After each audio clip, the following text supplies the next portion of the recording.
What is the greatest effort? I'll do it myself in history.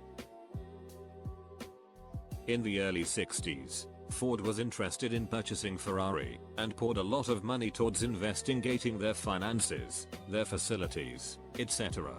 Enzo Ferrari played along, but ultimately didn't really plan on actually selling to Ford, instead using the fact that Ford was interested in order to negotiate a favorable deal when he eventually sold to Fiat, a deal which allowed him to maintain control over the racing division of Ferrari. To say that Ford was pissed about having the rug pulled out from under them would be the understatement of the century. They figured out the only thing they could do that was guaranteed to piss off Enzo would be to go after his pride and joy, Ferrari's winning streak at Le Mans, and so they set out to do exactly that. They poured tons of money and resources into making a car that would accomplish exactly that, which ended up being the Ford GT40. Another major Enzo Ferrari blunder was Lamborghini's sports car division. Lamborghini was making tractors, and was pretty successful at that. Ferruccio Lamborghini owned a Ferrari sports car, and had issues with the clutch, and as he had some mechanical experience, he figured out the issue and reached out to Enzo with some suggestions on how it could be fixed, only to be met with contempt. Ferruccio was pissed off, and promptly decided he'd build a better sports car than Ferrari ever could, resulting in the Miura, which laid the foundations for Lamborghini to continue making sports cars. Sony going into gaming industry after failed partnership with Nintendo on CD add-on. The rest is the history of one of the best-selling home video game consoles, PlayStation. Tony Iommi lost the tips of his ring and middle fingers on his right hand in a sheet metal accident at age 17. Told he'd likely never play guitar again, as he was left-handed and injured his fretboard hand. Tommy fashioned his own homemade thimbles and learned to play again. Not having full sensation in his fingers, he found it difficult to play, so he tuned his guitar down to loosen the strings, effectively creating the heavy metal sound Black Sabbath would eventually become famous for. You know that old wives' tale about how cracking your knuckles will cause arthritis?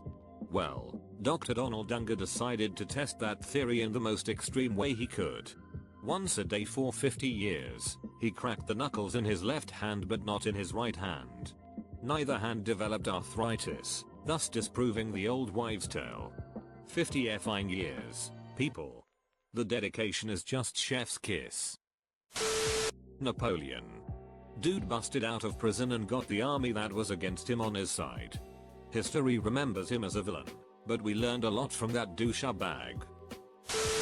It's not exactly a duck it I'll do it myself, but a professor called Richard Scoilver along with his research partner Georgina Long had developed breakthrough melanoma research and treatments. Last year Scoilver was diagnosed with a type of grade 4 brain cancer that was incurable. So him and his partner developed a new experimental treatment, with Scoilver being the first patient to receive it. A year later Scoilver appears completely cured with no sign recurrence of the brain tumor. This is very personal for me, but my grandpa, who raised me with my grandma, retired as an engineer, was bored and saw a need for what back then was called mobility equipment. He invented the standing frame in the 1980s. It allowed people with spinal issues, quadriplegia, to be transitioned from lying down to vertically standing up fully supported and safe without them leaving their bed.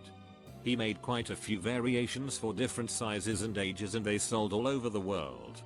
He simply said no one else was helping, so I did. All from our suburban garage in Sydney, Australia. He was awarded an Order of Australia, one of our country's highest honors. He was my hero. Barry Marshall. He thought the ulcers were caused by bacteria, but couldn't get ethics approval for human testing. So he drank H. pylori bacteria himself, and developed ulcers 3 days later, which confirmed his theory. He won the Nobel Prize for that. The Wright brothers. Let go. They actually set out to build a working heavier than air flying machine themselves and never expected anyone else to do it for them. They originally believed they could rely on other people's knowledge and research for multiple things, such as airfoils, propellers and engines. They soon found out they couldn't. So they built their own wind tunnel to research airfoils, and later propellers so they could build wings that could generate lift, and propellers that would effectively propel the aircraft forward. After finding out nobody had ever considered building a lightweight engine, they figured out how to build one themselves. They even developed a warping trailing edge for their wings to control the roll movement of the aircraft, though similar functionality, now universally known as aileron, had been invented by others before them. Still, they appear to be the first to seriously consider the need for 3-axis control for aircraft. Then they flew their own contraption, which may have been necessary because it was so complicated to keep in the air one had to know it pretty intimately to have any kind of hope to keep it flying even for 12 seconds. And nobody had considered organized training of pilots yet, so shortly after the Wright brothers established a flight school also. After the mutiny on the Bounty, Captain Bligh was set in a rowboat at sea off of Madagascar, with a jug of water and some hardtack biscuits. The bastard rowed himself back to England to bring the mutineers up on charges. Eater, read down for correct deeds. He actually was the victim of another mutiny a couple decades later. The second one was not an exciting sea yarn, however. While not world-changing, my wife had cancer and was going in and out of the hospital for months because of a life-threatening infection. There were a lot of things that I didn't like about her care. She finally got better, but her doctor said that she was going to be having GI problems and probably cancers for the rest of her life. I wanted her to have better care than she had gotten up to that point, so I quit being an engineer, went back to school, and became a registered nurse. Then, a few years later, she cheated on me with a guy she worked with who would post on Facebook about how there were dinosaurs on Noah's Ark. Well, he probably didn't say duck it, but Georges Lemaitre was a Belgian priest astronomer who basically came up with what is now known as the Big Bang Theory. He was at the famous, at least for physicists, 1927 Solvay conference, and while he was still fresh off getting his PhD, he managed to get to talk to Einstein about his idea of an expanding universe that started with a singularity. He was this young upstart kid among some of the greatest minds of the age: Marie Curie, Niels Bohr, Heisenberg, Dirac, and Einstein was dismissive of his notion, saying, "From the point of view of physics, this seems to me abominable." Lemaitre was right, of course, and years later Einstein had to admit that he was wrong. After the death of her husband, Pharaoh Thutmose II, Egypt was supposed to be ruled by her stepson, Thutmose III. However, he was still a child, and Hatshepsut was meant to act as regent until he came of age. Effort moment, instead of merely serving as regent, Hatshepsut declared herself pharaoh, one of the very few women to do so in ancient Egypt. She ruled for over 20 years, expanded Egypt's trade networks, commissioned grand architectural projects like her famous temple at Deir el-Bahri, and established a period of peace and prosperity. Léo Major. During the summer of 1944, while he was out on a solo reconnaissance mission, he spotted 2 German soldiers nearby. Without hesitation, he hailed one and captured the other. Then he went after their commanding officer and a whole German garrison, taking down a few more soldiers along the way.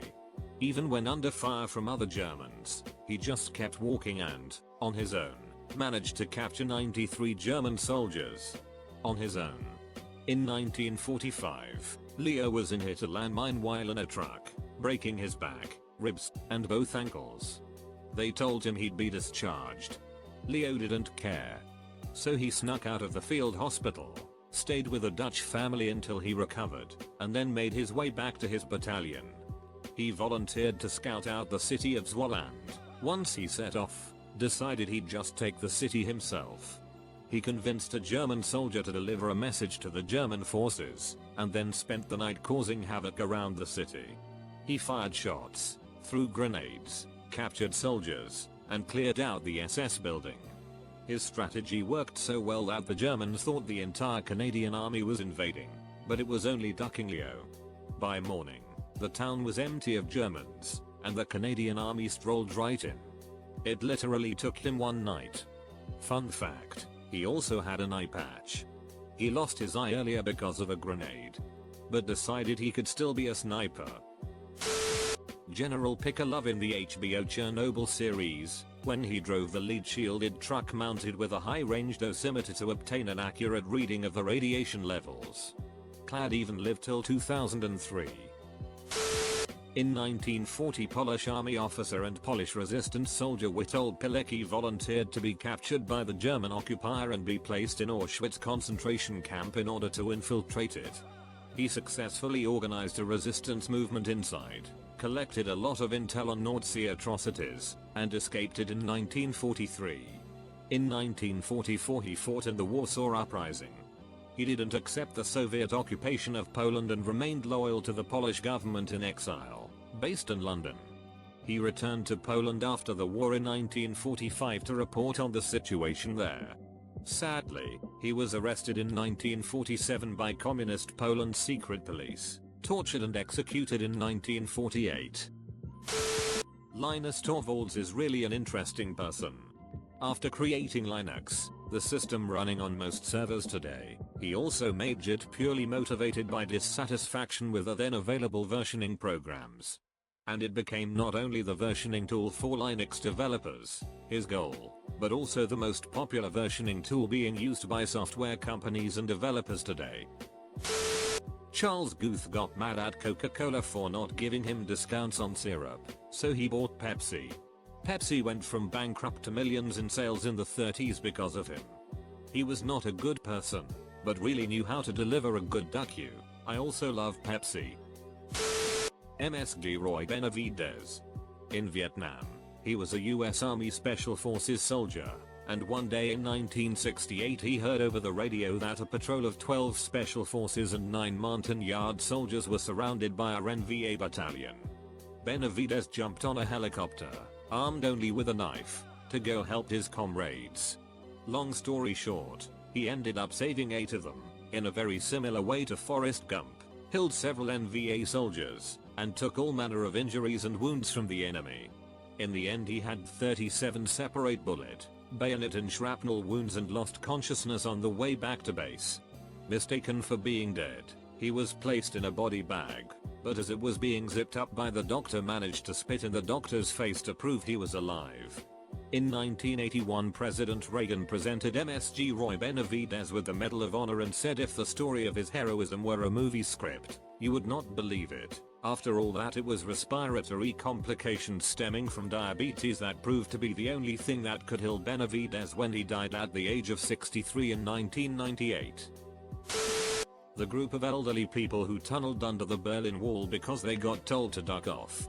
I recall this exhibit from the Checkpoint Charlie Museum about 20 years ago. There was a group of elderly Germans who lived on the east side of the wall, and quite near it. They sought help from someone who ran escape routes to the west and did a lot of tunneling. He basically told them that, "You're too old and useless to help me." They were not having it. They set out to make their own tunnel. They devised their own system of signals and codes with the planting of flowers. Each person had a role, from digging to dirt dispersal to manning the planting signals. And the best part is that they made their tunnel tall enough so they could all walk through instead of having to crawl as would have been the case with the other guy's tunnel. Leonid Rogozov diagnosed himself with an acute appendicitis while on an expedition in Antarctica in 1961. Being the only doctor on the ducking continent, he performed an appendectomy on himself. That is to say, he cut open his own stomach, took out his intestines, removed the inflamed appendix, put the rest of his intestines back, sutured himself and went about his day like a boss. China building their own space station after being rejected by USA from cooperation in International Space Station. My friend. A realtor with genius level intellect while in her first year in university. She had a client that wanted to see a unit in a building. My friend called the front desk, which was also building management, dozens of times before anyone answered. The woman who answered the phone was very nasty and bad at her job. My friend's boyfriend was a software engineer. So my friend and her boyfriend spent a few days working on an automated system that fully replaced the unprofessional woman. She reached out to the building owner, pitched the system. Woman was fired immediately. My friend gained access to the unit. Horacio Pagani, while working at Lamborghini, suggested that they should buy an autoclave because it would allow them to produce professional lightweight carbon car bodies. Lamborghini refused, so Horacio left Lamborghini, took a bank loan and bought the machine himself. He started making the bodies himself and selling them to other automakers, including Lamborghini. After some time in 1992, Horacio Pagani founded Pagani Automobili and began designing and producing his own cars. Henry Ford. The West didn't recognize the Soviet Union as a nation when it first formed, but Ford thought that he could defeat communism through capitalism. He helped Stalin build a car factory in Russia. Ford had workers come from Russia to be trained, and he sent American workers to train workers in Russia. This helped Russia enter the industrial age. Stalin called him the greatest industrialist, which is insane when you think about how much of a capitalist Ford was. Duck it, I'll do it myself could have been Alexander the Great's motto. During the siege of a Malian stronghold on the Hydraeodes River, this is around the Indus Valley, during the Indian campaign, Alexander got impatient with his troops who were trying to get the scaling ladders in position. So he grabbed one and started climbing up, first guy up the wall, and started fighting one versus many. His bodyguards start freaking out and go to climb up behind him, except they're all heavily armored and armed, and in their rush they break the ladder. Alexander realizes he's stuck, and decides he can be super exposed up top and accomplish little, or he can hop down to the interior of the citadel to try to carve out space for the Macedonians climb over, join him, and open the gate. He does just that, continues to fight solo for a bit until some elite soldiers manage to join him. He takes an arrow that pierces his lung, fights a bit longer and collapses. His soldiers protect him though, open the gate, and the siege succeeds. He did survive the wound, though its long-term effects probably didn't help with the illness that eventually killed him. That's by no means the only time he did something of the sort either. Basically any assault on a city usually featured Alexander in the vanguard or on a special mission. He led a sneak attack at the siege of Syropolis, in modern-day Tajikistan, through a gap in the walls created by a low river channel. Took a nasty blow to the head. He went 1 volt 1 me bro at Darius the Persian Great King at the Battle of the Granicus. His helmet got messed up by a sword on the way. That's just a portion of it. Dude was crazy.